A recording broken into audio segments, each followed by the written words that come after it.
Happy Tuesday, everybody. Today we're going to talk about your refrigerator, okay? We all have families, kids, people going in and out of there all the time, right? We open the door how many times a day, especially I do, just to check to see if anything changed, which it really doesn't.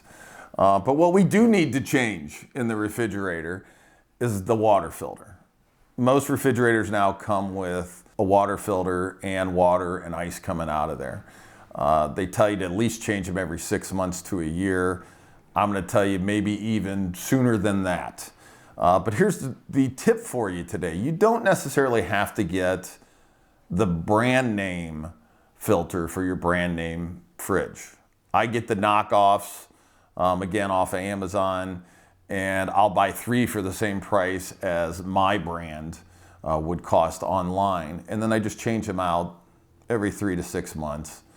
So that your water is clear. If you don't believe me on how nasty that water gets, do a pH test on your water. And when you find out how grody that is because you haven't changed your filter, you're going to wish that you did. Okay? The other thing with refrigerators are, it's always a battle with my wife and I in my house, who did the grocery shopping, is to rotate things like your produce and vegetables. And I'm not going to tell you how to organize your refrigerator, but I'm going to tell you that every now and then you do need to yank everything out of there and wipe it all down, disinfect the thing.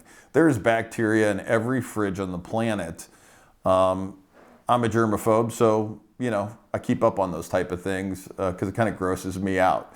But yeah, wipe them down. It's okay to do that. Everything smells good. Plus, it's really nice to get rid of the mystery things in your refrigerator. Sometimes you got stuff in the back you didn't even know it was there. You don't want that peach that you look at that is now green and purple and say, ooh, that's been in there a while. So clean out your fridge, change that water filter, and I think you'll be happy because of it. So again, comment.